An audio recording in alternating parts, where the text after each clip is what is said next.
We have a quick announcement, if you don't mind, and then we have two more speakers here at the panel, and then we'll be taking a break. In the essence of time, we ask that we keep the next few speeches to a minimum. Lunch has arrived. I welcome to the podium Reverend Barry Geller, Universal Peace Federation. A round of applause, please. Thank you. Greetings, everyone. My thanks to Dr. Okika for this wonderful conference, and to all of the great speakers today. Thank you very much. I think there's an underlying theme to what's been said here today, particularly emphasized by not only the Be Kind campaign, but by the emphasis on family and women by Dr. Josie Velez, and many of the other comments that were made by the professor who spoke about different educational techniques, and by Dr. Morita, who spoke about the importance of technology and the third wave. I'd just like to make an announcement today. Back in 1994, I had the privilege to work on a campaign to make the fourth Sunday of July Parents' Day. You know, the second Sunday of May is Mother's Day. The third Sunday of June is what? Father's Day. And now, since 1994, signed into law here in the United States by President, at that time, Bill Clinton, the fourth Sunday of July is Parents' Day. And the Universal Peace Federation worked on this campaign since that time to develop Parents' Day in America. And I know the person responsible, the founder of UPF, wants to make this a worldwide holiday, hopefully by working through the United Nations to recognize parents all over the world. Because I think we can see that, you know, human beings are not we are creators, but we are not we did not create ourselves. We are created beings, and there is a source to our creation. And I'd like to thank Dr. Velez again for referring to God. We call that creator God. And everyone has maybe a little different idea about God, because we're all different as human beings. So how we relate is unique as human beings. And that's how we were created. But the family is the source of love. We learn first to love in the family. So we can say in a sense that the family is the school of love. And mom and dad are the first teachers for all of us. And what we learn in the family determines, to a very great extent, how our lives will unfold. So I hope you will join me in celebrating mom and dad and the family by honoring Parents' Day. Currently, we are working in New Jersey. We just held a wonderful event in West Orange a week ago at the City Hall in West Orange, attended by the mayor, and thanks to Dr. and Mrs. Velez. It was a very wonderfully attended event, and we had some great speakers, and we honored the family. On August 3rd, we're going to hold another event in the Clifton City Hall. That's a Saturday morning, to also honor the family, and I think Dr. Okiko will inform you more about the details of that. So thank you very much, and God bless all of you.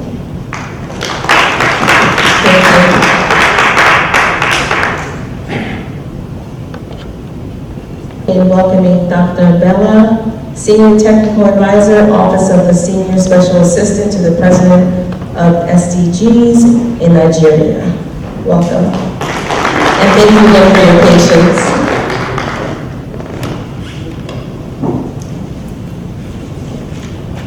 Thank you very much, and let me start by promising to be kind. Distinguished ladies and gentlemen, permit me to respectfully stand on existing protocol. And I bring warm greetings from the Office of the Senior Special Assistant to the President of Nigeria on Sustainable Development Goals, which is the office mandated to coordinate the entire implementation of the 2030 Agenda for Sustainable Development and the SDGs in Nigeria. Basically, specifically to SDG 4, which is quality and inclusive education, as a government, we are working horizontally and vertically across the 36 states and 774 local governments in Nigeria, with approximately 193 million people to implement the SDGs broadly.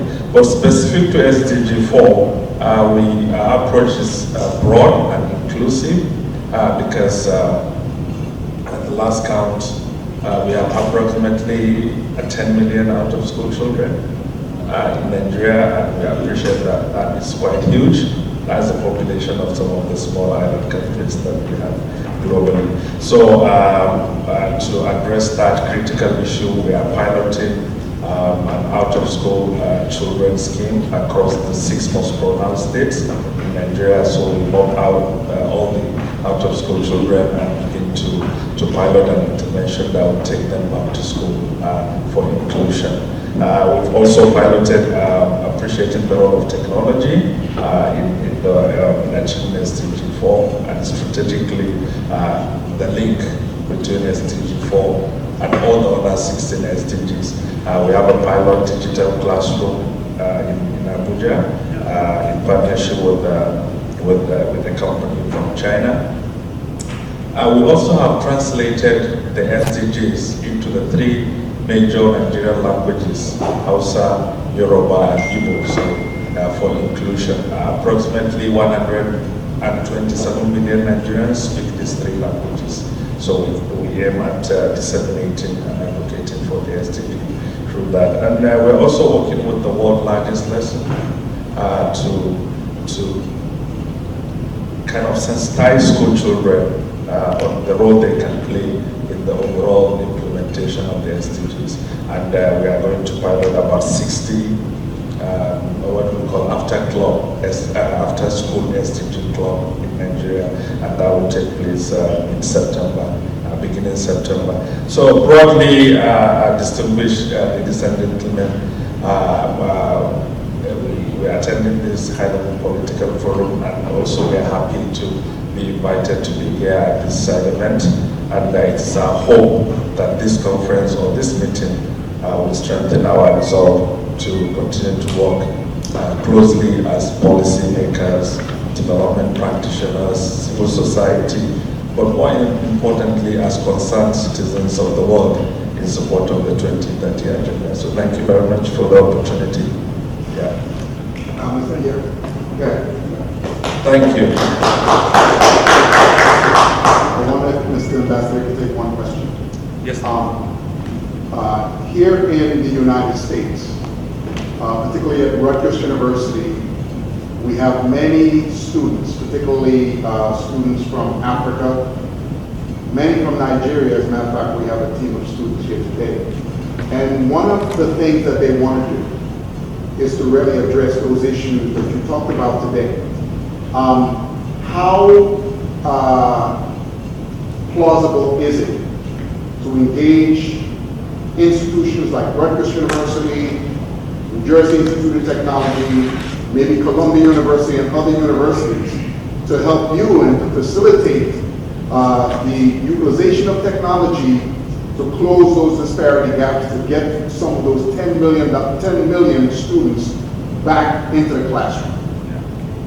Okay, so because of the time, I didn't want to go through the institutional framework that we have, that we operate at the national and at the sub-national level. But I will make my my card and information available, and then we can open up that conversation. conversation. We have strategic platforms that we've established, the private sector advisory group, the civil society strategic group, and the donors partners forum. Then we are all mobilizing the expertise and the financial resources of all stakeholders in support of the 2030 agenda. We appreciate the fact that we can't do it alone, and no one can actually do it alone in the overall implementation of the agenda. So it is broad, it's inclusive, and our doors are open for productive partnerships that can help deliver the SDGs in Nigeria.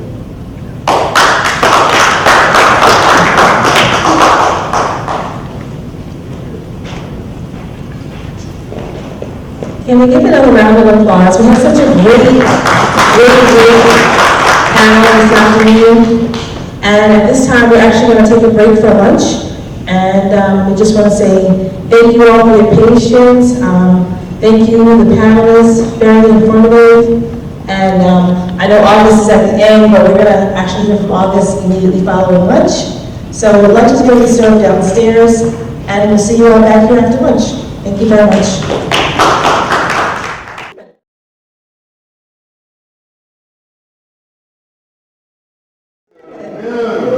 I hope you all enjoyed your lunch. Welcome back to part 2 of today's forum. Today is the last part of the forum, so welcome back. And we hope that you have enjoyed it thus far. And we also challenge you to jot down your takeaways from this forum as well. So we will open up this part of the conference and introduce August Mohia. I think we introduced her before we broke for lunch. She is representing the Boys and Girls Youth and Students in Communities, United Nations Association of the United States of America. Give a round of applause for August.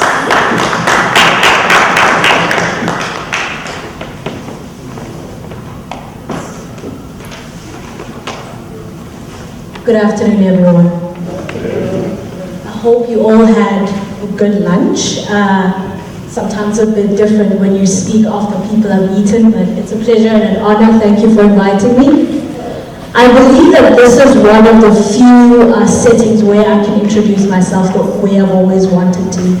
So my name is August, and I believe that I'm a chosen generation, a royal priesthood, a holy nation, a peculiar person who is called out of darkness into God's wonderful and marvelous light. And this light has, empowered me to impact my generation and my future and my peers. So that's the person I am. I am 20 years old. I actually celebrated my birthday 2 days ago. And it's such, thank you.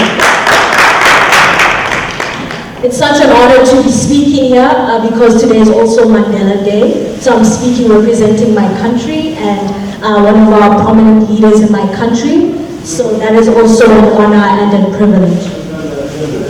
I am the founder of a non-profit organization for young girls and women. It's called The Presidential. This organization has been created since the age of 16, and our motto is building a generation of impact-conscious female future leaders.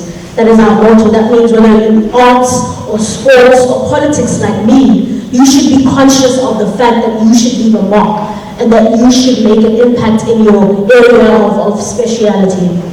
And in addition to that, I am a global ambassador for their world, and I do a couple of other things. But I'll get right into the topic for today, which is education and how it should evolve in the classroom.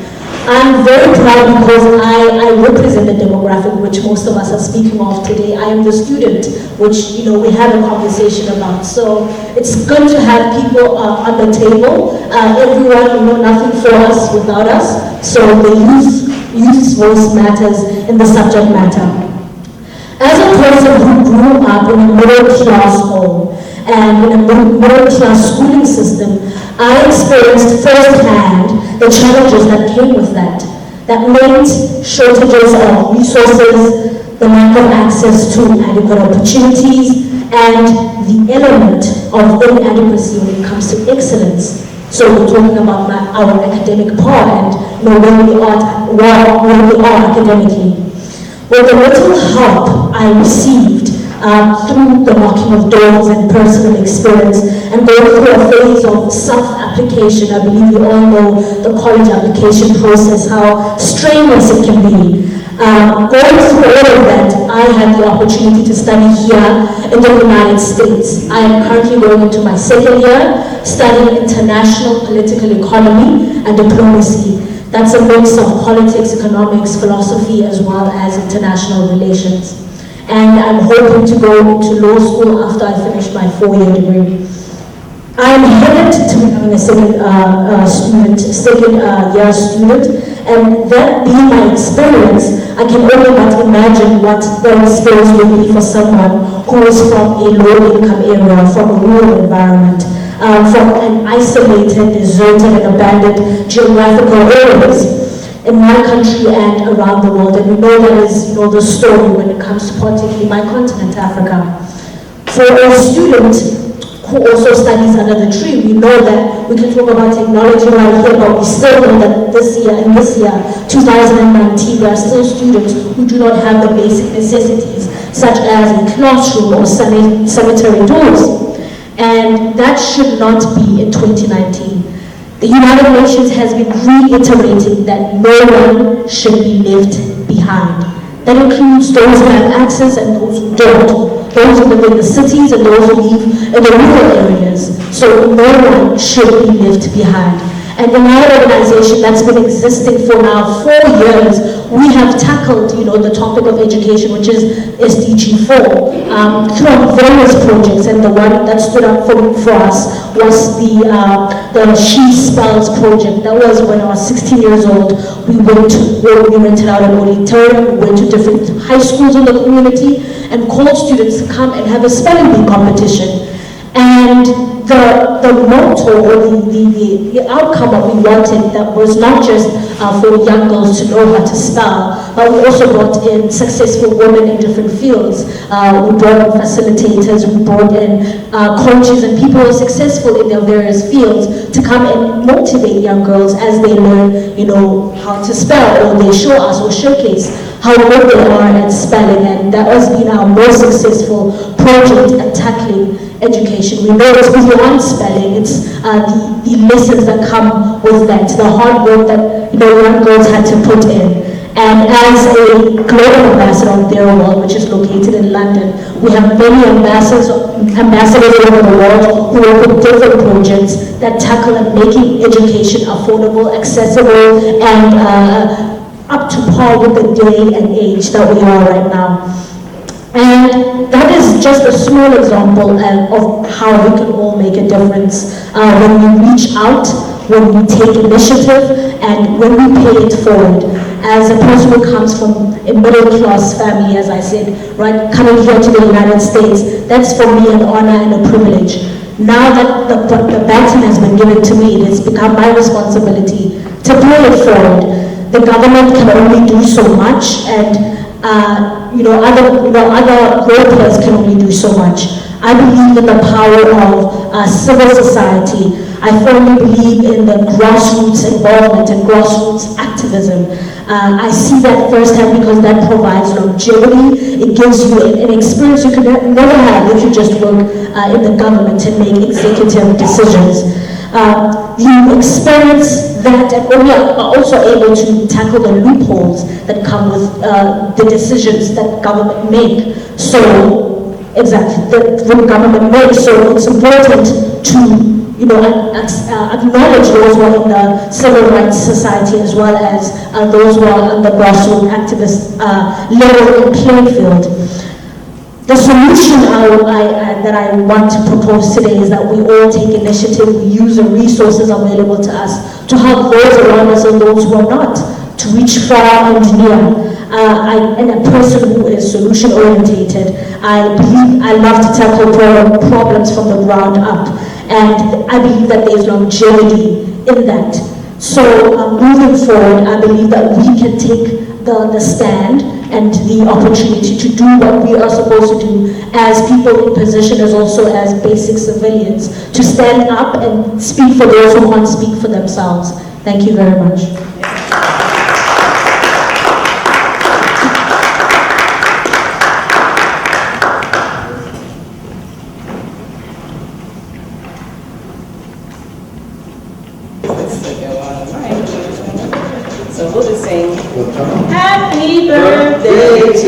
you. Happy birthday to you. Happy birthday, happy birthday to you. Happy birthday to you. Happy birthday. Happy birthday. Congratulations to all your success. And we wish you much more. So young and so motivated. She's from South Africa. Nelson Mandela Day at the UN. They must have had to Russia because they have a big program there to mark the UN Day for Nelson Mandela. So we are South Africa. So motivating to see young people at work. Yeah. Inspiring. Before we move on to our next group of speakers, we would like to ask Dr. Vincent Bulas to come to the podium with us. I'm sorry, not the podium, the panel, please, and we'll introduce you accordingly, okay? Thank you.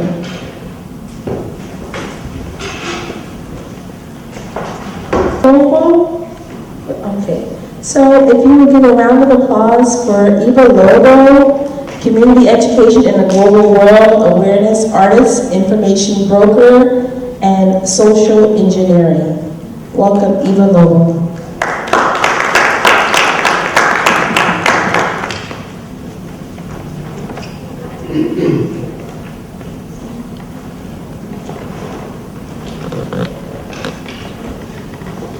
Everyone, thank you for giving me the opportunity to share with you all my research.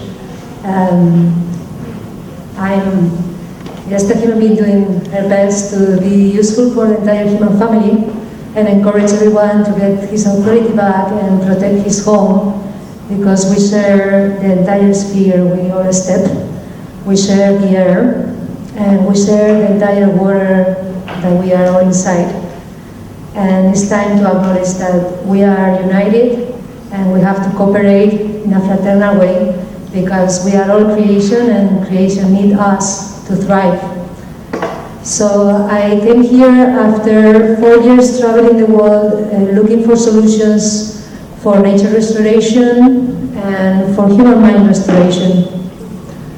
I'm one of those childs raised by parents that never been taught how to use tenderness to raise a kid. So I became kind of a problematic kid when I was a kid, because when you don't have tenderness and care around you, you allow yourself to get out of the body to defend yourself. So I was raised in a place that was rebuilt by real estate developers. I saw how the forest around our home was burned to create golf camps. I saw how greed erased springs and rivers. And I keep seeing that with really a lot of pain in my heart. So I took 25 years of my life to understand why humans destroy the home, and I understood it. So I discovered the structure of the mind, that is what we used to perceive. Nowadays, as humans, we perceive through thought, and thought is based in knowledge, and knowledge is based in memory. So nowadays, humans perceive through past, because memory is past. That's why we are the only animals on Earth that doesn't take care, because we don't perceive reality.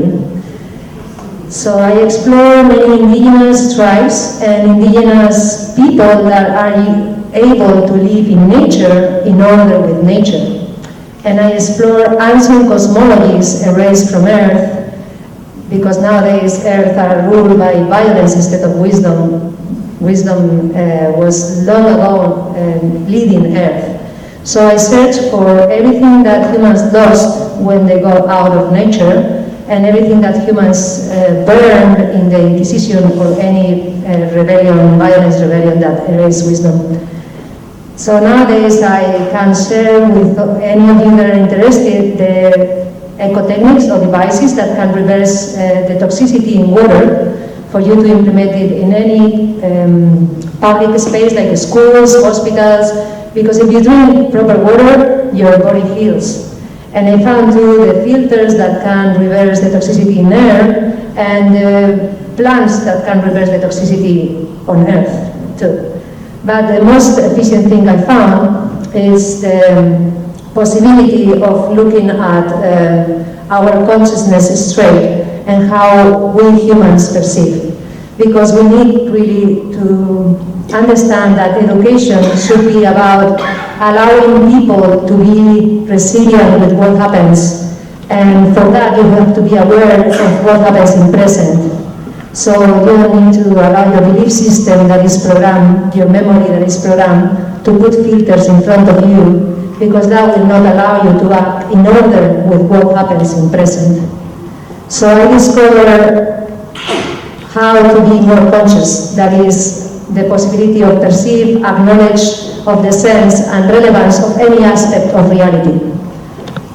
As we all want education to acknowledge that creation is sacred, we need to understand that sacred creation is made by patterns, and those patterns can be described in mathematics or physics, and we need to implement that in education.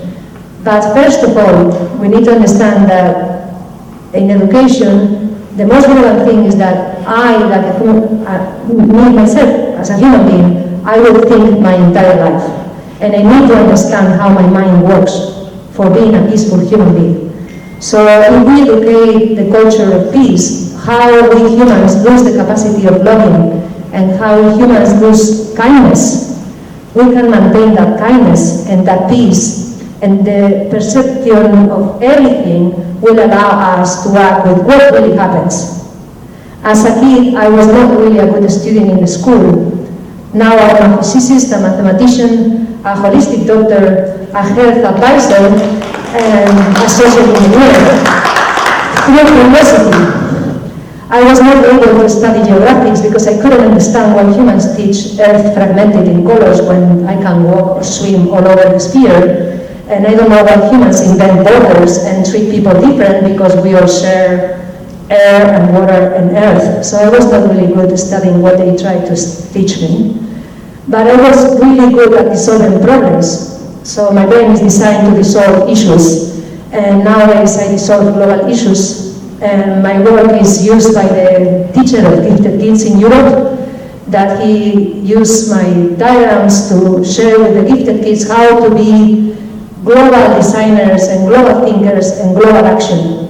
So I will be really honored if you can use what I discovered and what I developed for raise awareness in your community, and your community, I wish that you understand that is the human community all together.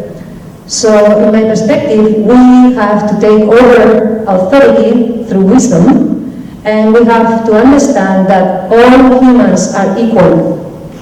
For that, we just need to understand that we are all breathing the same air, so we have to treat air respectfully, and we all come from women's legs.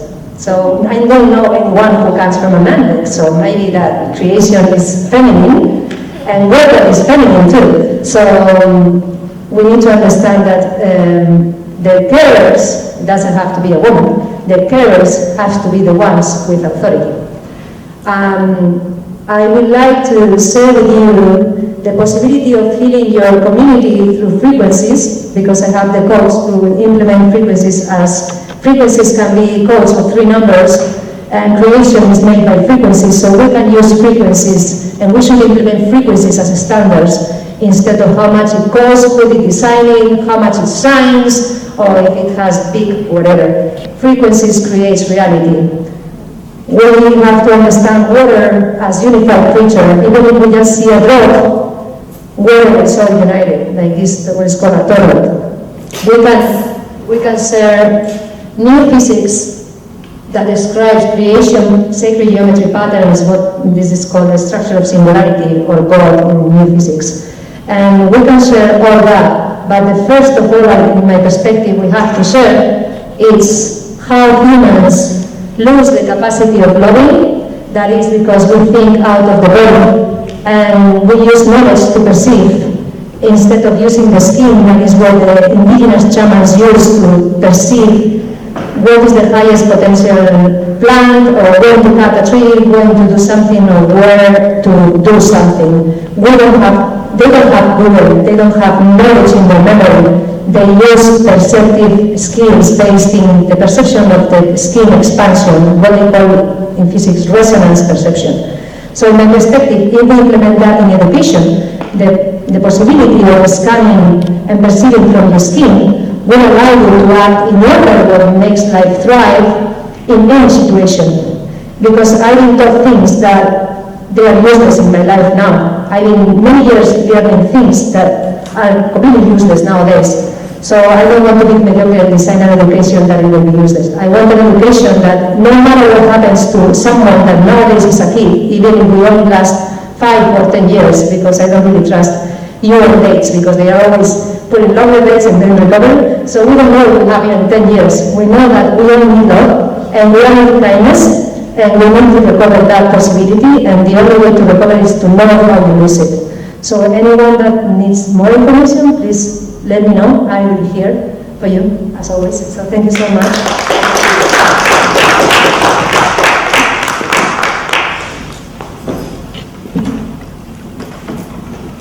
Phenomenal recap of Dr. Velez when she provided us, and by the way, I do have these Be Kind cards if anyone should need them.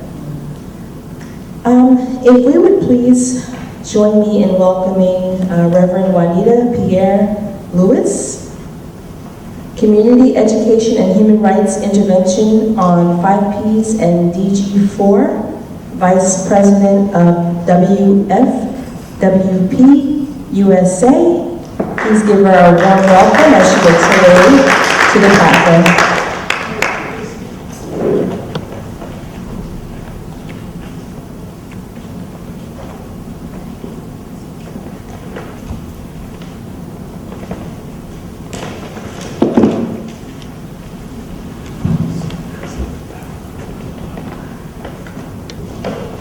Our next speaker will be Harry Perryman, Consultant, Independent Organizations Advisor, Center for SDG Global Education, Financing for SDG 4 in Community Classrooms. I will say that if you are looking for financing and development of your organization, then this gentleman would be your person. He's a walking encyclopedia and knowledge on how to develop your organization. He also has with him a team here today that they will be speaking about their involvement with the Rutgers University. Harry, do you have more of your, oh, I'm sorry, you guys also have a short bio that I'll be happy to. I think yes. Okay, very good. Yeah. Welcome, give a round of applause for Harry. Good afternoon, ladies and gentlemen. Well, an auspicious couple of days. I've learned so much with this workshop. All the speakers, all the professional people that shared with us during the past couple of days. I think the wealth of information that we've gathered here today is immense. Now the question, of course, is how do we move forward? We have the information. Many of the speakers shared with us many of their ideas and their strategies to move forward. And then the question is, well, how are we collectively going to meet our SDG, Sustainable Development Goal 4? One of my recommendations, as many of you run not-for-profit organizations, or you have women-owned businesses led by women, or you have organization affiliation with different organizations, is how do you collaborate with the specific purpose of getting your organization funded? You know, this is all for now. If we cannot find, I think resources plays a critical factor, critical mass in us collectively being able to move the project forward, being able to sustain. This is all about, after all, about sustainability. So how are we going to do it? Now, when I talk, I do research on non-for-profit organizations and community benevolent organizations. And one of the common themes that I discovered is that when it comes to the capacity of the organizations, when it comes to their, they have the mission, and the mission obviously is to help humanity. The mission is to improve the community. The mission is to work collaboratively to make our community better. So they have the great mission of doing good work. Now, what they don't do as a tool, right? And I say as a tool, whether it's an educational system that you're developing, whether it's a women empowerment system, a domestic violence empowerment system, or a workforce development system that you're doing, when it comes to us, minority-based, women-based organization, we are lacking in terms of our capacity readiness to forge these public-private partnerships. That's one of the biggest deficits and one of the biggest barriers that I see that we face as a community. So now the question is, what are some of the things that we can do with our organization? The first thing is, most people run out and they find a group of similar-minded people and they start an organization, usually a 501c3. And then you ask them, well, what does that mean? What are you going to do with a 501c3? You have started, you've run a 501c3 for decades. Have you ever gotten a grant from the government? Have you ever gotten a grant from your state? Have you ever gotten a CDBG grant? Have you ever applied for one? And usually the answer is, I've not thought about it, I don't know how to do it, I don't have the capacity to do it. Now, a 501c3 organization is a business organization. It is a non-for-profit business enterprise. And the underlying definition is that it is a business. And so you need to run it, and you need to plan it, and you need to have a strategic plan, and you need to have a business plan. And when you talk to organizations, they have never developed a business plan. They have no idea where their funding streams are coming from. They have no idea how they're going to pay the next light bill. Okay?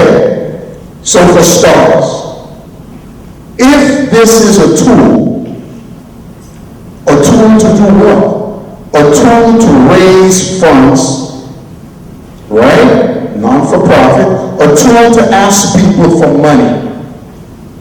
However, there are structural limitations that the government places on people who give other people money. Tax-exempt money. They want you to be able to follow the confines of that structure. And the first thing you need to do, obviously, you've done it, if not, you wouldn't be running a not-for-profit organization. So when I say to people, are you registered? They say, yes, I'm registered. I've been registered for 10 years. Okay, do you know what I mean by are you registered? And they say, well, I have my tax ID, good. I am registered with the IRS, great. I'm registered with the state in which you operate, in the state where you were charged, terrific. Now, what are you talking about, are you registered? Well,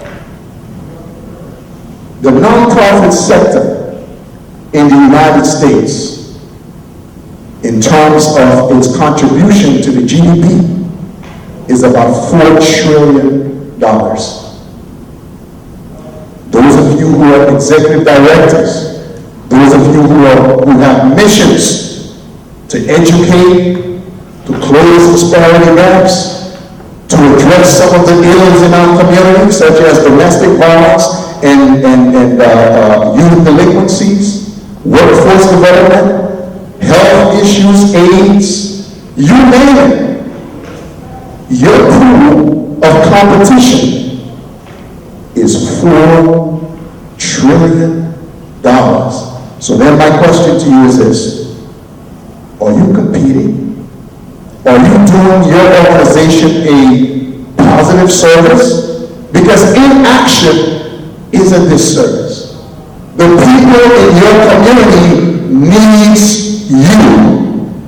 You have the great ideas. They need your services, you understand your community, you know how to work within your community, you know how to collaborate, you know how to mend some of the ills in your community, but are you doing it? And if you're doing it, are you effective? And are you efficient? So when I talk about registration, I am talking about, have you gotten all the ingredients? Consider that the baking of a cake, okay? You have the first mandatory ingredient. Somewhere in your charter, you said that you're going to serve the community. You have a specific goal, a specific mission. And now, the only part of that equation that's lacking is funding. Funding, funding, funding. There are no distinctions between the overhead capacity and obligation of running a non-for-profit organization and a corporation like IBM. There are no distinctions. No one is going to give you a pass, okay? The only distinction is the fact that you're you're tax exempt. Everything else comes under your ability to manage effectively your organization as if you were managing a corporation. Everything else is dependent on you. So when we talk about registration, this is what I'm talking about. So a big part of running an effective non-for-profit organization is research and development of grant proposals. In other words, the funding streams that's going to help you develop your organization and execute your program. That's a big part of running an effective organization. And if you don't have that in place, then you need to get started like yesterday. For starters, when I ask people, raise your hands if you know what a DUNS number is. Those of you who are running a non-for-profit organization, if you know what a Dun & Bradstreet number, raise your hands. One person, very good. Two, very good. I remember Dr. Sanchez. And so if you know, right, how about the rest of us? We don't know. Well, here's a little quiz for you. Chances are that if you don't have a Dun & Bradstreet number, then you don't have a SAMS account. System Administration of Grant Management. If you don't have that in place, you're not really competing. So you need to have that. With the DUNS number, you can now establish a SAMS account. And with the SAMS account, you can now establish a Grant.gov account. And 90% of all government announcement of funding opportunities throughout the federal government system, 90%, right? 90% of those, either grant.gov or fairbusinessopportunity.gov is listed there. Okay? So that's a clearinghouse for guiding you, the nonprofit executive director, to the pool of resources that you need so that you can save that young teenage mother from homelessness. Okay? You can save that young teenage mother from homelessness. So, I'm going to wrap up real quickly. You need to have, in addition to the fact that you're now legally registered, that somehow the IRS has now designated your organization as a public charity organization. Okay? Now, you need to put that organization to work as a tool so that you now can register with grant.gov, you can now apply, you can collectively come together to seek the necessary funding that you need. Now, 2 case studies. We've talked about here today about the Sustainable Development 4 initiative by the United Nations. Okay? We've talked about that, and what I want to do is really talk about some of the takeaways that we're going to be engaged in with Rutgers University. For the past year, we have really challenged Rutgers University to in something that we call direct institutional engagement, and that is to use the resources of the university and universities like Rutgers University to really have some really impactful differences and to establish a lot of these, particularly the African students, and I'm going to take this opportunity to introduce two of my colleagues, Patrick and Nixon. I'm not even going to attempt to pronounce their name because they'll do that themselves, but these are two pioneering African students who are professional people. Many of them are engineers, they're scientists, they're school teachers, and they've come to Rutgers University to gain graduate degrees so that they can go back home and implement the knowledge that they have on projects, whether it's water sanitation or best practices in the utilization of technology to help students and to train teachers or to really facilitate the development and the improvement of their healthcare system. So with that, I'm going to pass the mic on to them so that they can tell you some of the things that they're involved in.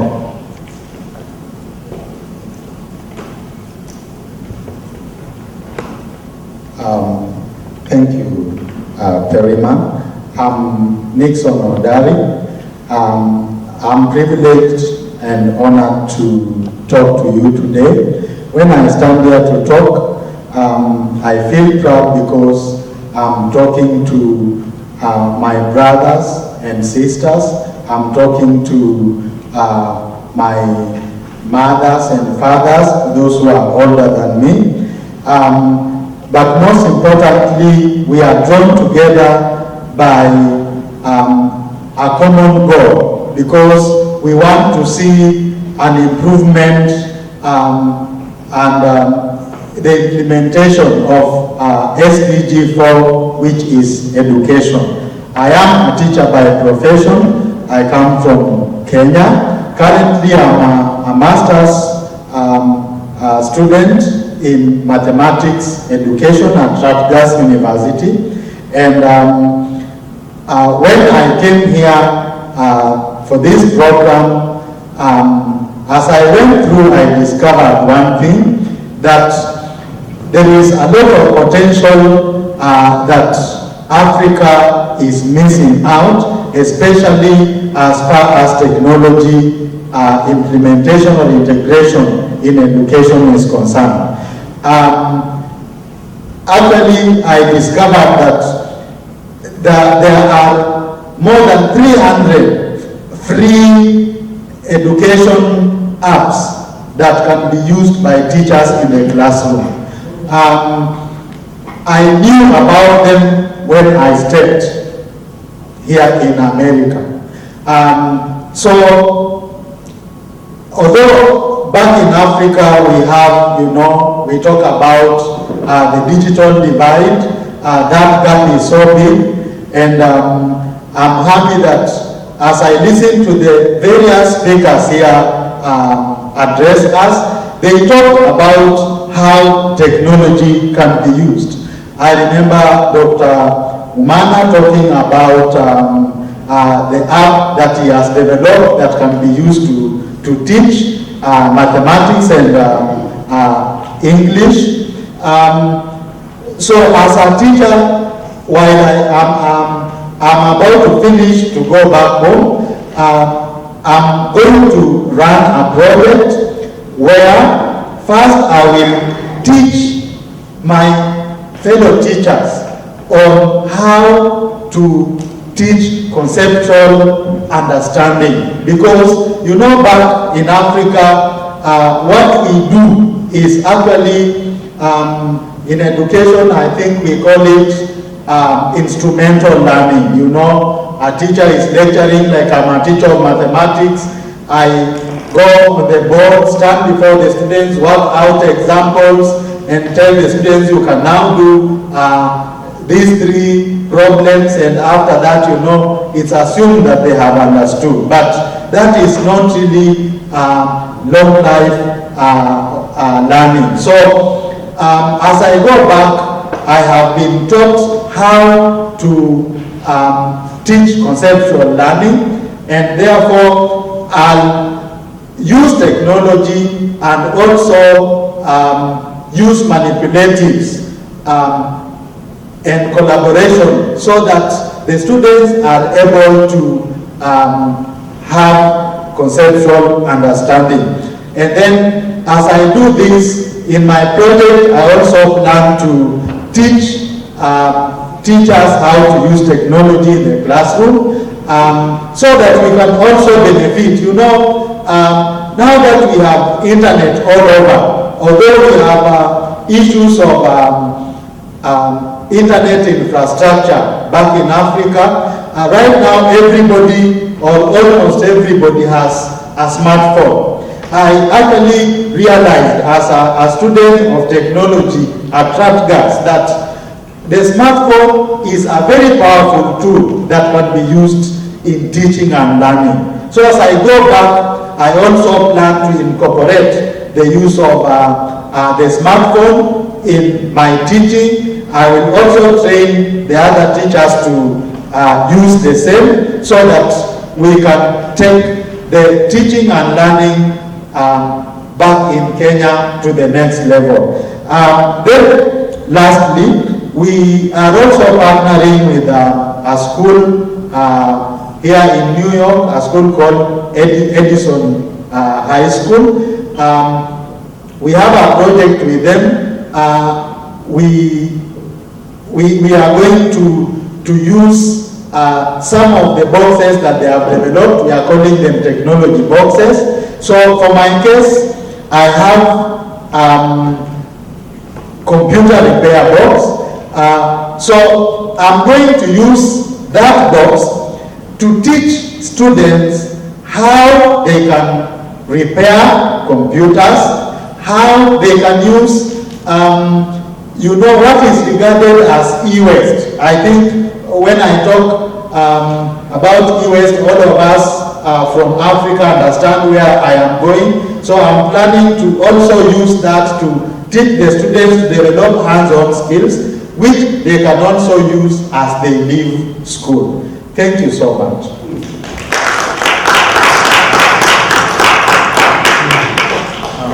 Thank you.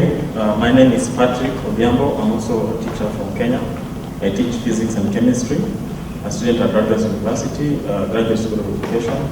I'm studying, I'm taking a master's degree in science education, specifically physics education. So in short, we are the boots on the ground, or we are doing the trench work. So in anything in life, I'd like to say that after, let me talk about myself a bit. After coming to Rutgers, I had a point of reflection that this education is very expensive. And actually, my sponsors are closing down the opportunity for other students to come, because it has been there for 3 years, and some of us who come here stay here, but for our group, we'll need to go back. Now, when I go back and when I look at the amount of money that has been spent, I'll just go back to class. So I took it up to myself to find out how can I be of more impact now that I'm the boots on the ground. How can I have more influence on my community?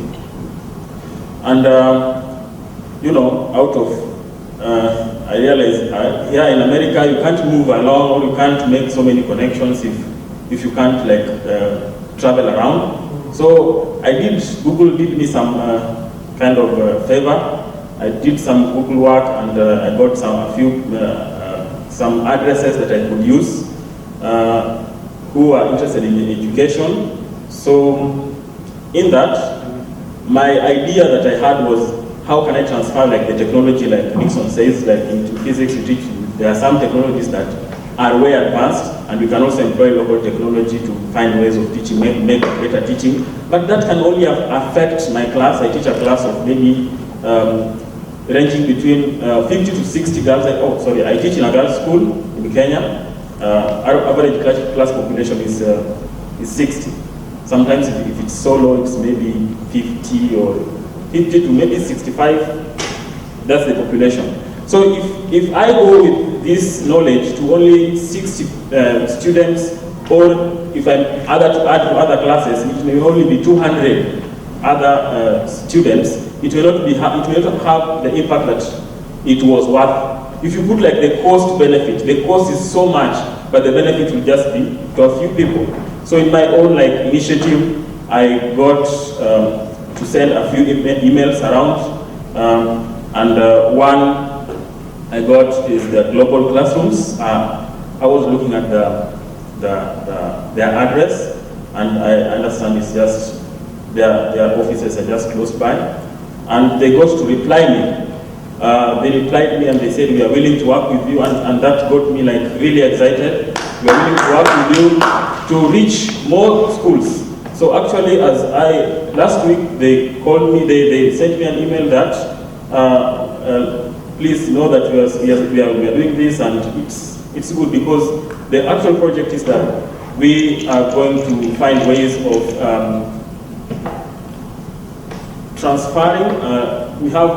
They have like a curriculum, and this curriculum is not informed specifically by what is taught around, but it could be on things like environment, health, sanitation, and other issues like that. And if that one reaches more students, so be it. So because our time here is also limited, I'll be going back by mid-August, which actually I just have like less than a month. I appreciate that effort. So I also appreciate the effort that you are making. So if we are able to form these partnerships, if we are able to form these links, we're able to have more impact, we're able to have more audience, and we're able to make more difference. Because at the end of the day, it is not how many workshops you attend or how many links you make, it is what difference that you made in our society. Thank you very much for that, and thank you very much, Karen, we appreciate that. We have a speaker on the line today. We're actually going to Skype in. It's Dr. Fred Mednick. He is a community teacher and SDG 4 Challenges and Gaps professor at Vergy University in Brussels, founder of Teachers Without Borders. So if you would, is he going to be?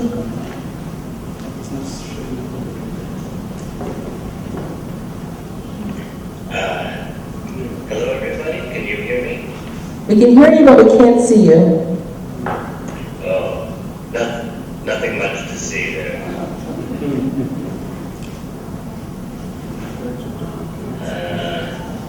Where's he Skyping from, by the way? Is he from? My camera is on. Is he from Brussels? I mean, I can see you, but that is like I cannot project it on the projector. I see. Okay.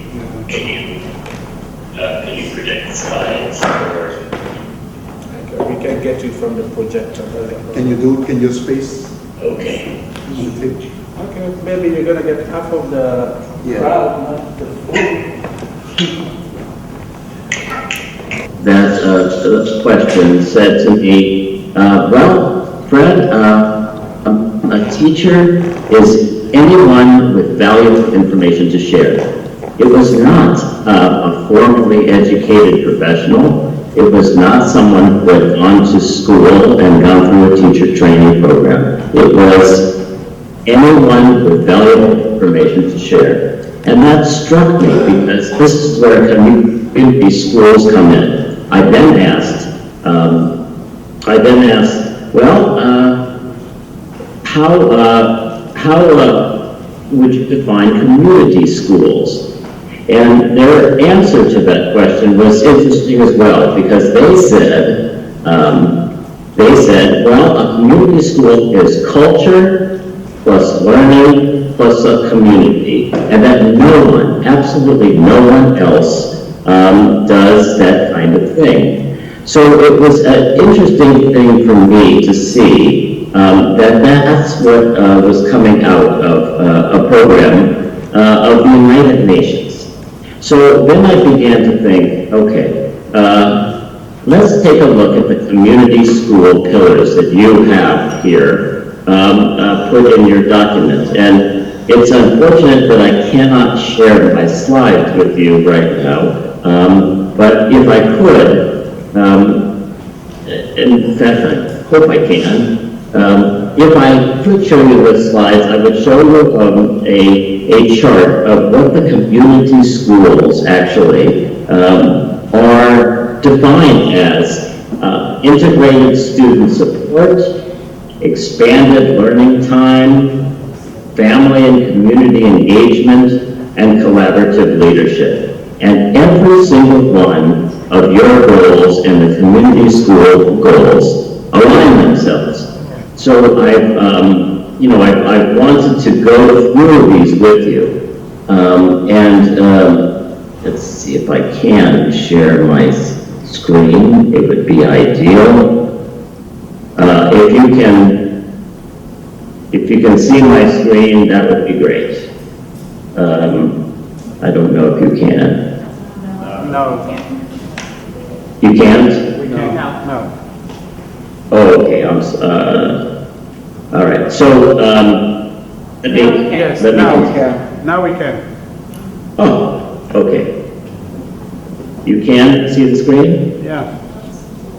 Oh, wonderful. It says community school pillars, and then the annual education, the solution conference goals, right? You see that? Okay. I just want to try one more thing and see if you can see this as well. So, in integrated student support, here's what my organization has found. We have found that if you have wraparound services, you think of NGOs as teachers rather than just service providers, and you focus on social emotional learning, so many of the goals that you have discussed here can come about. And I will make sure that the group here has these slides. But of all the solutions you've talked about, at least 4 can be addressed by looking at, those kinds of services.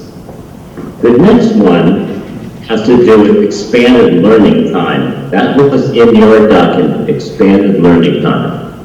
And here's the research that we found. We found that if you can differentiate for students just any small thing, one thing per student that makes that special learning, that will work. We've also found that turning play into learning, and I have the word merry-go-round here for a reason. When I was in India a few years ago, I saw the playground equipment transformed into physics and math. That were going around and around and around on the merry-go-round, and they were drilling a bit into the ground and to drill the water. The swing set taught ocean. And I think sometimes our solutions are in our backyards. And I think I have seen that money, we're always looking for money. And if we do this, we will wait forever.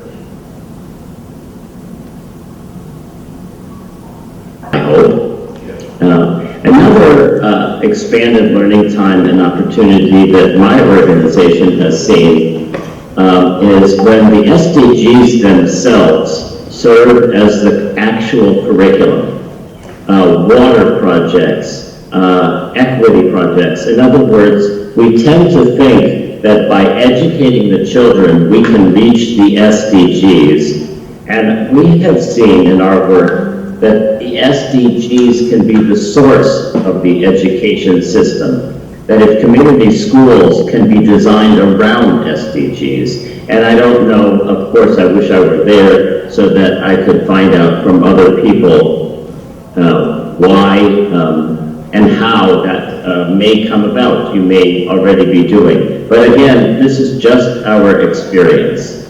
And so, and then the role of art, the role of the radio, the role of all the different kinds of community areas. Schools are not doing this, and non-formal education does it a little bit, but I think that community schools are that bridge of culture, learning, and community. So in Afghanistan, in Pakistan, in Nigeria, and in other areas that we've worked, certainly in Suriname, in South America, we are finding that elders and the arts are very powerful elements within and beyond schools that can be so powerful that areas that one would think would never create achievement have in fact been developed. And one thing I'd like to say here is that we tend to think that the latest innovation, the latest technology, the latest social entrepreneurial plan is always the best. But I think we should never throw the baby out with the bathwater when it comes to basic tenets of human decency that community schools promote. And that has to do with, I think, the Dolores report from the United Nations quite some time ago, maybe 30, 40 years ago, learning to be, learning to do, learning to know, and learning to live together. Jacques Delors, it's called Learning the Treasure Within.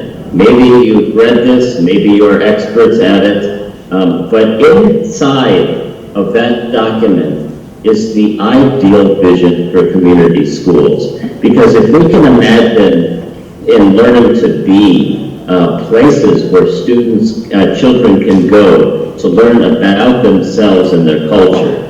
In learning to do, there are workplaces that can be utilized. In learning to know, this is where the elders come in and paraprofessionals. And learning to live together, an area that Teachers Without Borders works a great deal in peace education, girls education, human rights education, and education in emergencies. The community resources are essential. So I would just like to make a suggestion, if it has not been done before, to consider the Jacques Delors report. And then the last part of your goals of collaborative leadership and practice, here are some that we have seen. If we could possibly scale intimacy, in other words, the mentor-teacher relationship, I think everything hinges on the teacher. And then incentivize their sharing, make them heroes for sharing. I think that a great deal will come about. I also want to say that as far as Teachers Without Borders is concerned, that I wanted to operationalize my idealism 20 years ago. I mean, teachers are the largest professionally trained group in the world. They know who's sick, they know who's missing, they know who's orphaned by AIDS, they put the polio drops in. They know who could be suspect for human trafficking or military gangs. And they are a development army in one's backyard. And my statement here today, and I'm going to keep it short for your schedule and for the clarity of this, is that you've got an army of people in your backyard. I will tell you this today, that the full resources of my organization can be of service to you. All the courses are free. All the resources are free. The network is free. There is, we have developed a new piece of software that can connect people through their stories, a story mapping program, so that community schools can tell their stories. All of this depends upon teachers. Our network is at your service, our courses and our content is at your service. And I do think that if we can develop for you some practical suggestions and give you our network, that you will be able to respond in kind and to develop that kind of sharing network that we believe can enhance things forward. And I think then you make a very powerful case in policy for community schools. Let me stop here and say I know this is very brief and filled with suggestions. The slides are in the hands of the organizers now. My contact information is there, and we can talk further. I do want to thank you for the opportunity to just speak briefly. And I believe in you, so thank you very much.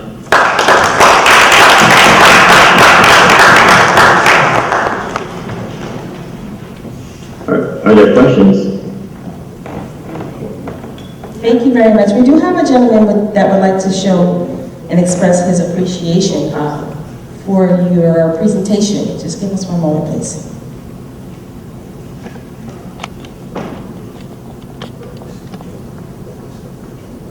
Professor Ajolano, thank you. Welcome.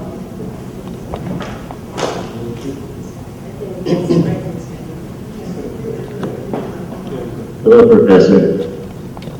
I was very delighted to hear from you from afar, all the way from Seattle, Washington, and for you to speak so eloquently and understandably, and to say that you belong to the group. We talk about doctors without boundaries, and now we have teachers without boundaries. Teachers without boundaries is something new to hear. And what we've been talking about today is about education. It's about how to take it to every nook and corner of the world. And when we have somebody like you, you have become a resourceful fellow. So please, let us know how we can keep in touch with you, because it seems to me that you have a lot to offer. We thank you for addressing us. You're very kind, thank you. Here is what I'd like to do, and I would like to make sure that the phone number and my email are available to everyone, and I will respond to you directly. I also want to say that, you know, my organization never had anything. We started not because of funding, but in spite of it. And I do think that the resources we have can mobilize in your favor. Our network, our resources, our courses. You just let me know, because I do believe that only the grassroots organizations are going to make community schooling make sense. Again, I forget, you know, about the large agencies. Love them dearly, but we can't wait for them. Anything good is local. Brains are evenly distributed around the world. They're all in one's backyard. All my organization does is make the necessary sacrifices to connect people to information and each other, so that people close the education divide. Not with any fanfare, not with any this or that, just the very basic work. I do believe in teachers. They're the catalyst and the glue. And if I can mobilize a global community to support you, then, you know, consider it done.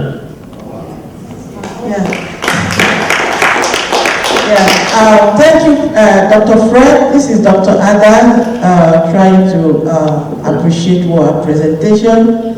Even though we've been chatting through the email, But I'm so delighted that you've been able to talk to us all the way. Sorry we couldn't bring you here, but we do promise that in the next program, we want to have you physically in our midst. The issues about teachers across the world, across borders, is a serious issue that needs serious attention.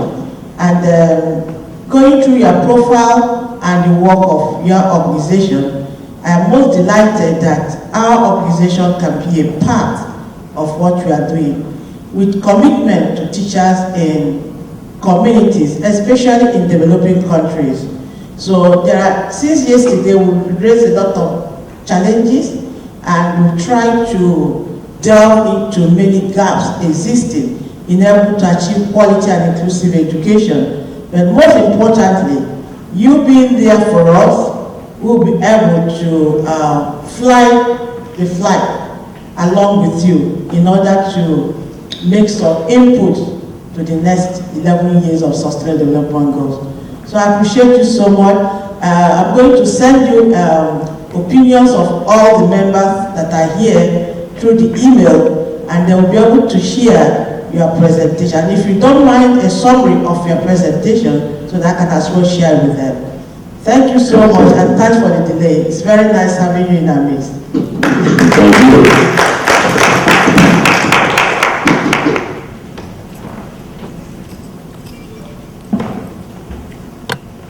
Okay, thank you everybody. Take good care. Thank you. Thank you. All right. All for your patience. We have two of our finest speakers left to speak. And if you would join me in welcoming Reverend Juanita Pierre-Lewis, Vice President of WFWP USA. Give her a round of applause as she makes her way to the podium. Thank you.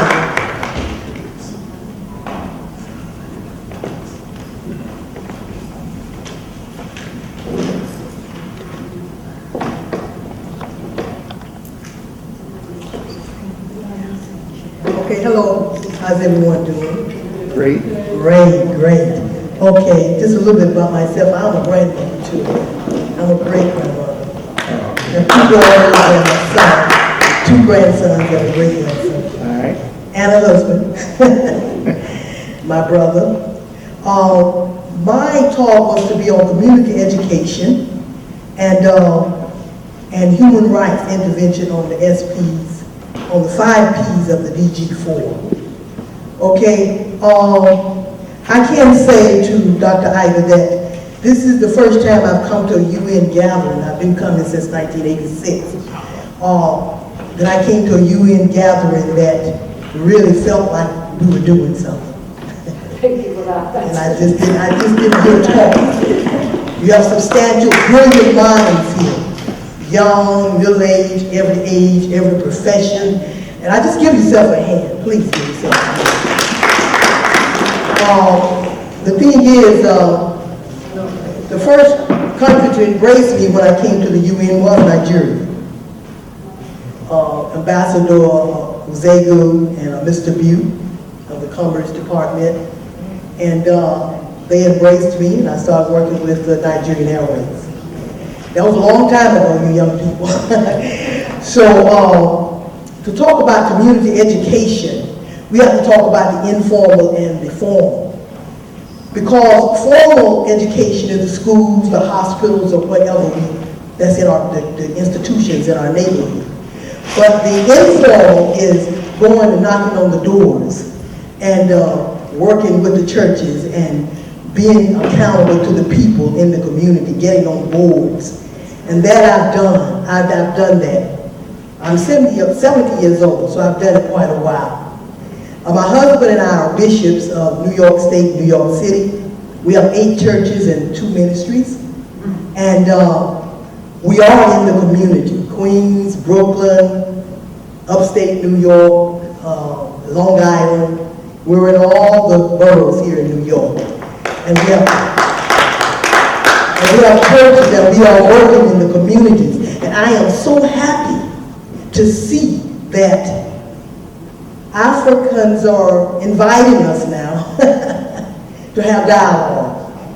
I have to say this because my heart has always been to go to Africa, my people. Once I got that theory in my mind and heart, I never stopped, and my aunt went to see where we were from. We were from Nigeria and Congo, the Yoruba tribe. I even named my daughter after the tribe. So the thing is, only thing that I'm thinking about now is when you come to the communities, if you're coming to the grassroots. And that was the failure of the MDG. They didn't come to the grassroots. They didn't seek out the grassroots. We had nothing to say. But this Sustainable Development Goal, SDG, you're coming. You're coming to the people, the first P, right? You're coming to the people. So if you are addressing the people, the planet, prosperity, everything else is going to be involved once you educate the people, because you empower us. You empower us. I'm also a member of the ADLC, which is the African Diaspora Leadership Conference. We came together because we felt that Black America and Africa has to come together. We have to understand each other. We have to dismiss the lies about each other. We have to stop talking about each other on a level that's kind of crazy to me. Because we're so much alike. We're the same people. So our children, though, our children still got Tarzan in their mind. A lot of our children. And that troubles me a lot. But they are learning. They're going to the universities now, Atlanta University, where I went for a while, and Boston University, where I went, and here in New York and Delphi. And they are learning about the diaspora. And so my group, we have about 10 nations from Africa that's in my group. And our president is Dr. Achille Akalata from Ivory Coast. That's our president. And we are coming together. We are studying. We worked a little bit with Columbia University about the diaspora and how we want to work with the diaspora. So let's keep that in mind through our education, because in the education, when you come to the neighborhoods here in America, you have to have that understanding of who you're coming to, because our minds have been pretty kind of brainwashed, right, about our own people. So when you come to the neighborhood and you're talking to us about the SDG, I just hope that I can work with Dr. Ida to bring her to the communities here, because they need to hear that. They need to hear that. And they need to know what these goals are about. Because MDG, all we heard was the Millennium Development Goals, And you went to meetings and people did a lot of high talking and exclusivity. It wasn't inclusive. And we didn't understand what was going on. I used to get bored and walk out. So the thing is now, this has been the most educational, the most empowering sessions that I've ever gone to. And I thank you for the brilliancy of Dr. Ida and all the other brilliant minds in this room. So when we talk about informal and external education, we have to look at how we approach our community. They must be participants in whatever we're doing. We have to talk to them to see what their needs are before we go in telling everything that we want to do and talk about SDG. Because it doesn't mean anything to them. If I'm hungry, my child hasn't been to school, I don't have anywhere to take a shower. None of that makes any difference. But if you talk to them, they become participants in that education, then you can readily unite. There's an interconnectedness that comes with understanding each other and being participants in your own faith. And I like to call it, say community education, but it's community-based education, but it's also community learning and development, right? Now, when we talk about intervention in human rights, the Declaration of 1948, right? That the UN did, the Declaration of 1948, it's moving, it's been changed a lot. But when you talk about the Declaration of Human Rights and then you put all the scholars there to learn about human rights, you need to find someone in the neighborhood who has been discriminated against. Or someone who had to go in the back doors. Someone who has been hurt and pained by you. And then you talk about rights and humanitarian rights. I think that in some of the human rights and the Universal Declaration of Human Rights, that some of that was not talked about. They didn't look at, the scholars didn't go deep enough. But right now, the Universal Declaration of Human Rights in the 21st century, they're doing more studies and they're talking to more people. First Pete, right? They're talking to people now.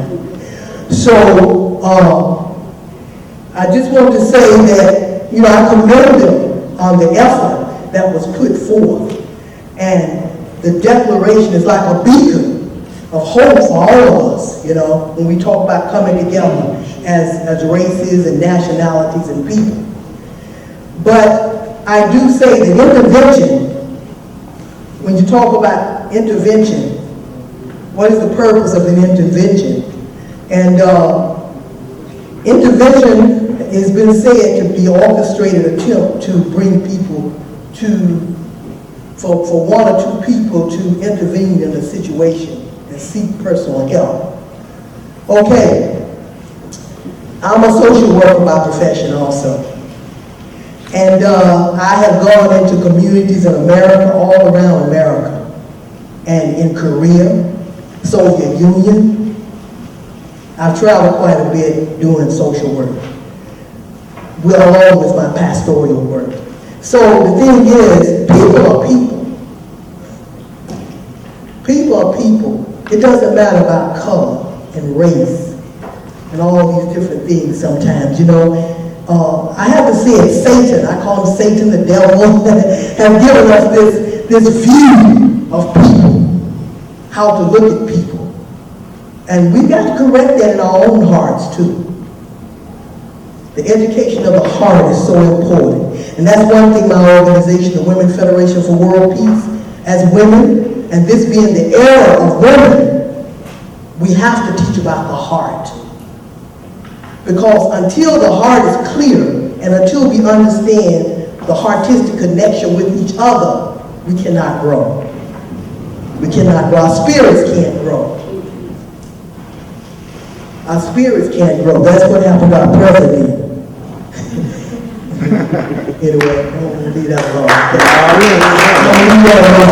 But the 5 Ps, as they are so well thought out, Ban Ki-moon instrumented a lot of this, and I admire him because there is a monument right there at the UN that's set up for us that came across the transatlantic slave route. And he honored us. I went to that, to the honoring, and he said for the next 10 years or 15 years, that we were supposed to find out, we were supposed to research, and we were going to do many things to find out why it was neglected and why things happened. But it never got put on the table. It was never put on the table, but I for one want to put it back on the table. But one brother came and he said that to help the community and help the public remember these 5 Ps, he said, he coined the Ps. He said, the world could easily remember the 5 Ps. People partnering for peace and prosperity on the planet. That's all the P's, right? That's all the P's, right? Okay. He said that people, number 1, partners for peace and prosperity on the planet. Wow. He coined that phrase, and I mean, when I read that, I said, oh my goodness, this is great. So the thing is, we have to, in human rights, we always have to intervene when we see something being done wrong. We have to intervene if we're consciously aware of what's going on. But a lot of times, when I went into homes, there were a lot of domestic violence. I did not intervene. I called the police, right? I did not stand up to a brother or sister that was being violent. I called the police. I took the children from the home, of course. But that's a painful thing. That's a painful thing to have to take children out of a home. And even though their mothers and fathers are standing there fighting, they'll say, no, I want to stay with my mom, I want to stay with daddy. And they're both bloody and standing there, you know. That's painful. So we have to pray for our children in foster homes, our children that don't have families. And as little as it's known, a lot of our foster homes are filled with black children whose fathers were never around. And that's a stigma on Black America. I have to say it, I don't know about how much it is in Africa, but it is a stigma. It's a stigma on the black man that he's left so many of the children alone. And then who's adopting our children? Men and men adopting our children. Women and women are adopting our children. And they look beautifully running down the street, you know, with all those black boys, all those black girls.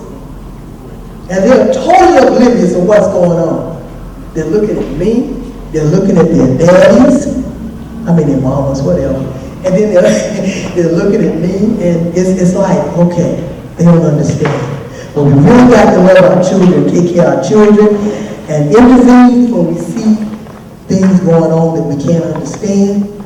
But most of all, remember, number one, people. Love people. Take care of people. And all the other five will be taken care of. Thank you.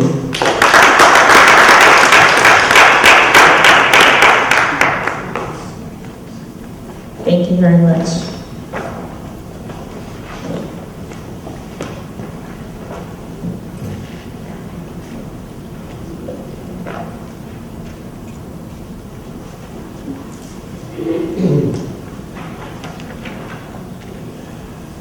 Last but not least, we have Dr. Vincent Bulas. And he has a long introduction. I'm going to give you some of it. Let's see what we have here. Actually,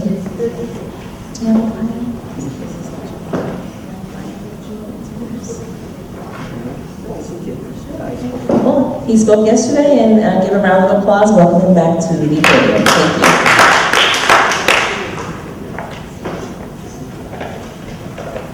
I am at my best when I'm giving 5 minutes talk.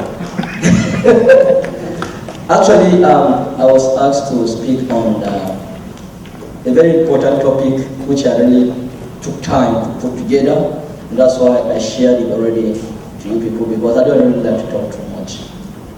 And so you have it already. I'll just kind of run over just a summary of everything and straight on. And the topic was education in community classroom and immigrants, immigrants. I don't think nobody has said anything about us, and that was why I took time to do a lot of research on it. But I sent it to you, and you got it. And the case study. So, rather, I'll just go straight to the point, and I will just shut up. Global Education Monitoring Report 2019 argues that migration and displacement affect education.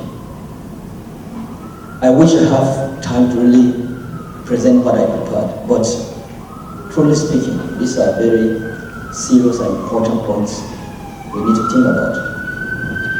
The request system to accommodate those who move and those left behind. It's not just the immigrants that are here and their children. How about those who were left behind? Brain drain. Brain drain affects our effort. do we have a system in place that we can use globally as teachers to accommodate those immigrants that are here, and also accommodate those left behind? And that's why, going listening to almost everyone here since yesterday, I respect you guys a lot. You are really, I admire you a lot for the courage to go back home. Because the very trend going on in Africa, especially, is just great. And our sister just mentioned about what is going on with so many kids who have no families. It's all about education. When the foundation is not rooted solidly, everything that happens, will collapse. And so it's a big challenge. But thank God, every one of you here is an agent of change. And so the need to address the cramming into slums, living nomadically and awaiting refugee status. Teachers have to deal with multilingual classrooms and the traumas affecting displaced students, both children, adults, and everywhere. Everything has to be dealt with the teacher. And when the teachers are not well trained, not because they are not qualified, but they don't have access to what would qualify them to handle these challenges of immigrants, they cannot do otherwise. And so the last speaker that spoke with us through the Skype, that is a very good resource, as you rightly observe. And to be a resource to help the teachers, to help other teachers, to help the kids, who someday will be the teachers that will stand here like me today, and researchers and diplomats that will stand like here today and speak like me. It takes access. You have to be willing to sacrifice your time. You have to be willing to sacrifice your talent. And you have to be willing to sacrifice your treasure. You should be ready to prepare to share the 3 T's: time, talent, and treasure. When that is well applied at every given opportunity that you have, you will see the difference. When you go to sleep, you will sleep very well. I mean, like my brother here, through him now, look at how they are going all over. And from there, you never know how many people will come out of them. I shared my story yesterday. I started with only 7 children, 5 years too, and today I have over 300. You never know what will be. So please, immigrants need you. I am an immigrant. I guess nearly 80% of us here will not look at you. I can imagine some of us are immigrants too. So what are you planning to do to make a difference for the immigrants who left their own geography, who left their area, and they're here for a good cause? And so I would like to, I don't want to go into too much detail. I have a lot of statistics there. It will just take our time. Let me just summarize by saying that migration influences and influence education. And so education attainment requires constant review. And for you to be a teacher who shape the society, who influence the thinking of the day, who directs the contextual moment of the world globally, you have to be patient. If you're not a patient person, you can't be a teacher. And a teacher is a hero.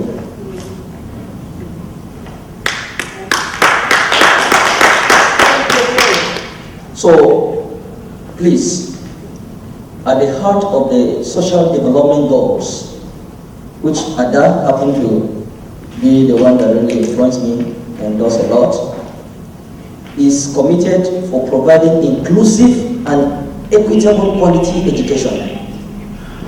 at all levels, early childhood, primary, secondary, tertiary, technical and vocational training, all people irrespective of sex, age, race or ethnicity, and persons with disabilities, migrants. Our brother was speaking about his technology, all these softwares, everyone, indigenous people, Native Americans, Native Indians, Africans, everybody, we have to come together with a good intention. And from there, we shall produce other doctors, other engineers, other people like you who stand here and want to organize this program. So let's go ahead, let's get to work. Let's get to work. Let's get to work. How about that? Thank you so much for listening. I'll see you all at work. Oh, yeah. Today has been a phenomenal day. Does everybody have a cell phone? Yes? I have one. I have a challenge. Everybody know how to do a selfie? No? Nobody knows how to do a selfie? So you have the phone, and you take the camera, and you have the camera to face you, like that. When everybody has their phones up taking a selfie, let me know. My phone Get died. your phones out. My phone died hours ago. Get in my selfie. No, we're gonna take everybody's taking a selfie of themselves, because in this picture, you are the change that you want to see. In this picture, you are the change that you want to see. That selfie, take a look at it every day, every night. That's you making a change in the world, in your communities, globally. And then when you're done with your selfie, give yourselves a round of applause. Today has been a phenomenal day. And we're going to get a group photo. I think today is a good idea to get the group photo on the stairs, on the staircase. No, on the staircase outside. We also have, we want to present you all with some certificates, so you just bear with us for about another 5 minutes or so. We're going to have the presentation of the certificates. It won't take very long, and then we'll get our final photo, okay? If I have a wing like a dove, if I have a wing like a dove, I will fly, fly away. Oh, I can fly so I can see where my love has waited for me.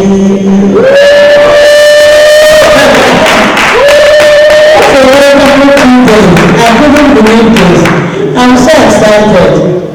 You know, it was like a program that can never be possible. And I thank God for all of you. Today I can see that there are a lot of people who have passion for something more sustainable. I thank speakers from Turkey, Korea, Japan, Nigeria, Atlanta, Houston, New Jersey, Africa, New York, Seattle. Worldwide? Internationally. I thank the young voices from the young people. Oh, if I have a wing like a dove, if I have a wing like a dove, listen with me. I will fly, fly away, over the mountains, over the sea, where thy windows wait for me. I can't especially kiss my sister. Today I'm going to take her back to Nigeria. Great. Where she originated from. You know, she was such a pusher. She pushed me within 3 days. Within 3 days. I can't believe this. And when we were talking on phone, I never saw her. And I was trying to see somebody bigger than me. And I said, wow, is that who was pushing me? 2 a.m. No matter. Within 3 days. So I'm so proud of you. Thank you so much. you are already a good strength, and we are going to make something happen. It's not just about this government, we are going to make something happen. So it's so wonderful. And I want to recognize personally in fact, when I entered this country, I met a mentor and a motivator, and she has been here sitting quietly since yesterday. I want to call on Evangelist Moore Philip just to stand up and say hello. Can we just say hi? Please take her. She has been since 2006. When the road was tough, she would drive and take me, talk to me, pray for me, encourage me, and that has set the path for me today. So I don't forget such people, you know. So I don't know, I don't want to mention everyone by name, but it has been my strength. And above all, my partner and sister, who was on the ocean yesterday for our lunch, she was sitting, please can you stand up and be recognized? She was on the heat. The paper disappointed her. She went there by 9 a.m. to pick the food and the way on the road. It was a story. And when she rather picked the food at 1 o'clock, watching to get here to the traffic wall. In fact, at a stage I was crying on phone, talk to me, let me know what is happening to you. So I thank you for everything. I thank my fellow African students. I thank August for making us remember that today is Nelson Mandela Day, and we are proud of what she's doing. You can see such knowledge from a 20-year-old girl. Can you imagine? And she told me one day that she's in a community in South Africa. She's not from the capital of South Africa. She grew up in a community. You can imagine when we take this out to more communities, how many more teenage girls, young girls will come out. So it is very, very encouraging to have all of you around. So you are from Africa, and you know Africa will always vulnerable. So take this to our education system is bad. It's bad. I don't want to train great-grandchildren that will tell me A is apple, and they will never seen apple. So it is bad. So I want to thank especially our daddy here. See, yesterday you have been sitting at that point, very patient, listening as a father should be, and always tell us like a father. He's an old retired professor but not tired. So I call on Professor Daddy Ashalom. Please, Daddy, thank you for everything. Thank you for support. Thank you for showing us. And we are going to carry you along with this issue of community classroom, especially in our country. You know, we still have children in schools, even in Abuja capital, who are still under the tree. I wonder what they do when it rains. So it's very, very unfortunate, and we need. I want to thank Eva all the way from Canada. All the way from Canada. She arrived on Tuesday night and told me I've arrived, I'll see you 8:45 a.m. tomorrow. And unfortunately, she was there before me. So, yesterday. So, thank you, Eva. Thank you all the president, the phone call, the phone guidance, the ideas they put in my head. In fact, we are taking you to Sierra Leone next week. No waste of time. The ticket is already booked. The ticket is booked. This is great to say that we need to in action, no waste of time. And from there we move on. So thank you so much.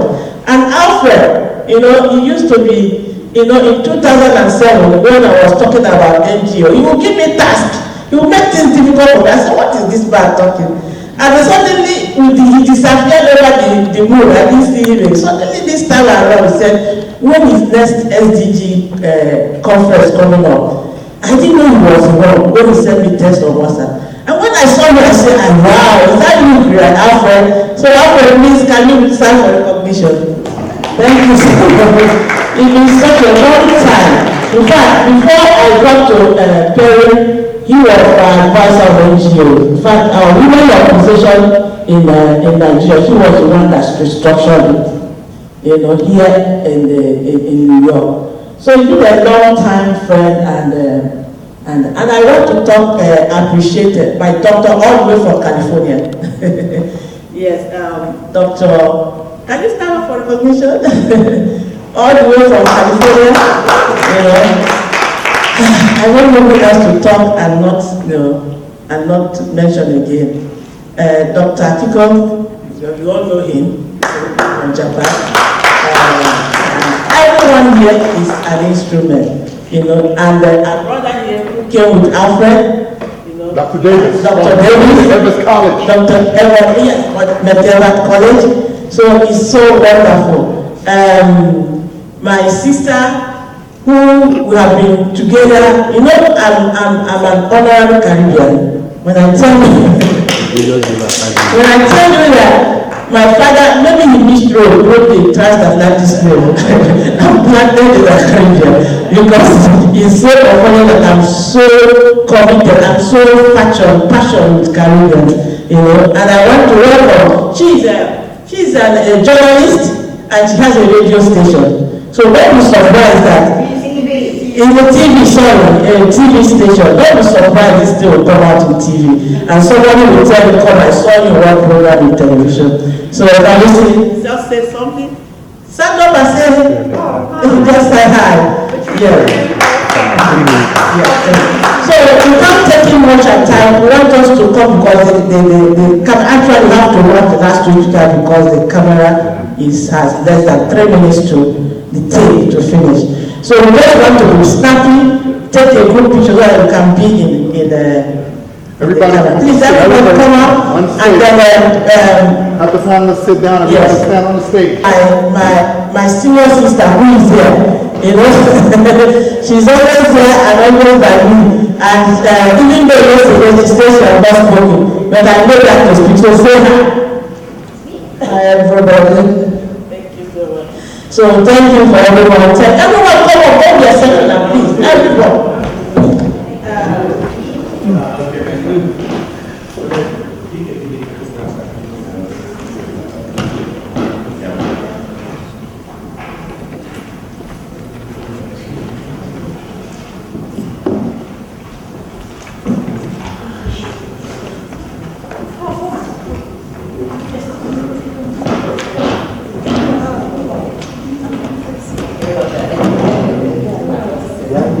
Let all the ladies sit down. As many ladies as we can see. There you go. Oh, video?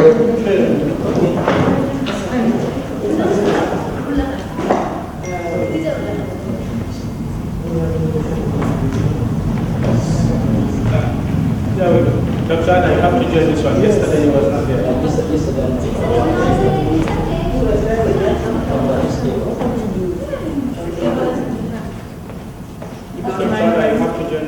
Okay. All right, let's go, Patty. Ready? Okay. Yeah. Now, if you have a certificate, raise it up. Just hold it and raise it up. Raise it up.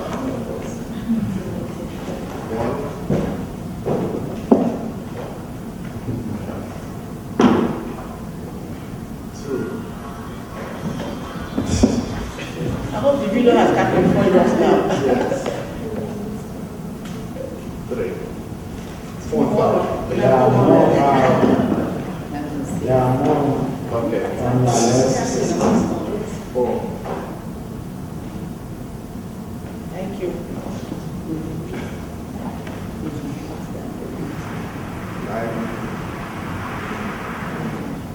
I know. I hope you keep it your own. The camera. But that's the only way. She has the other one there.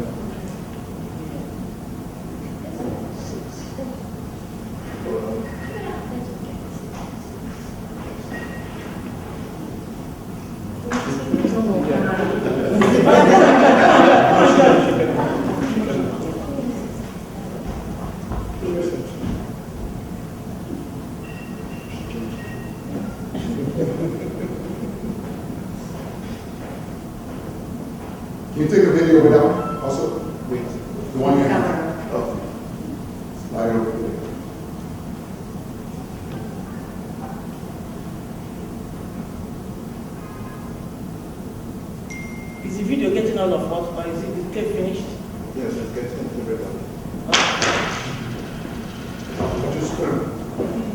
I forgot this one from Rutgers. Sit down.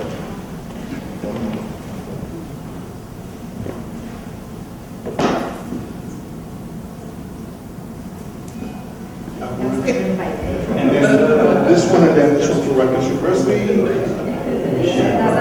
Do that, and it's not a video for Rutgers. Okay.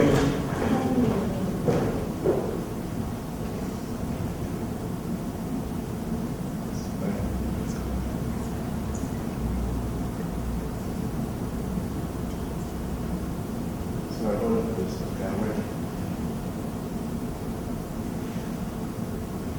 And then you say video, right?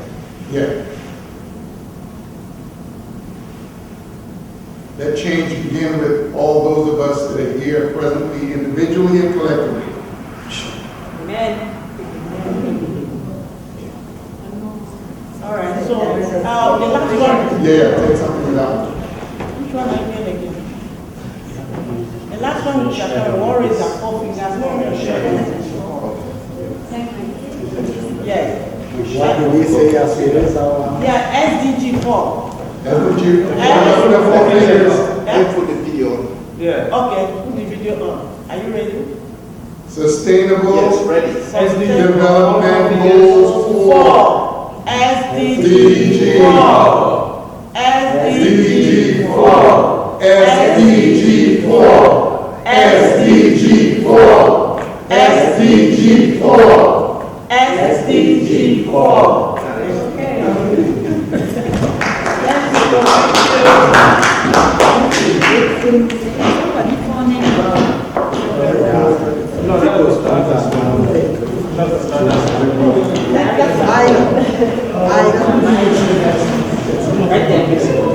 I told you don't speak late, but so give the rest. Yeah, give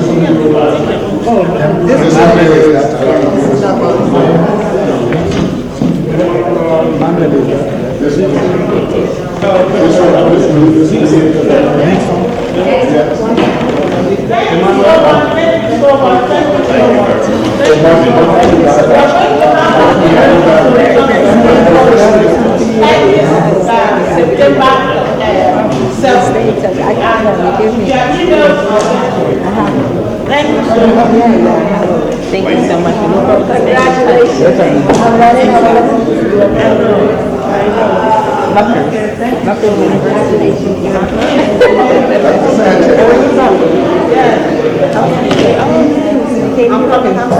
We don't want you. Oh, you know what I mean? What did I do? This is a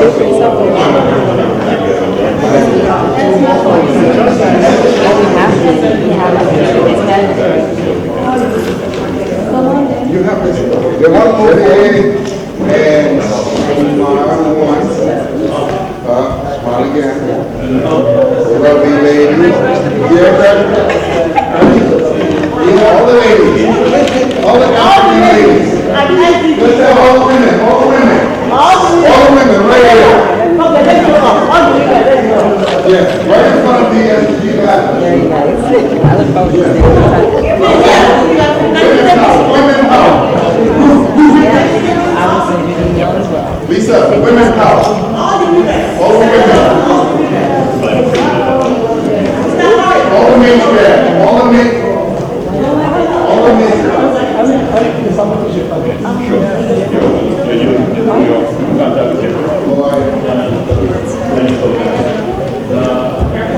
All the ladies.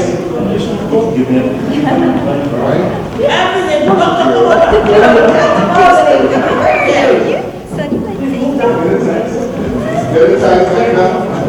Yes, bring it around, bring it around. A little across this way. There. Coming up there. Right there. Yeah, are we ready? Right there. Perfect. We got everybody. Yes, nice. Seatbelt. Once. Twice. She didn't come, she doesn't like videos.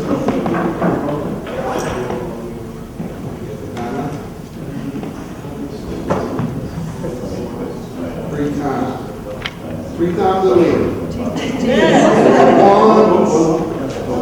So everyone said There's a lady. Lady, up there, please. SDG4, SDG4, SDG4, SDG4, SDG4. SDG4.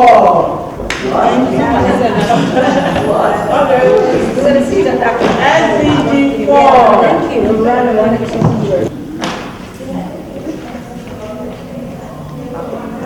SDG4, SDG4. Put it on video. SDG4, SDG4, Video game. SDG4, SDG4. We promise to get this program funded by next year.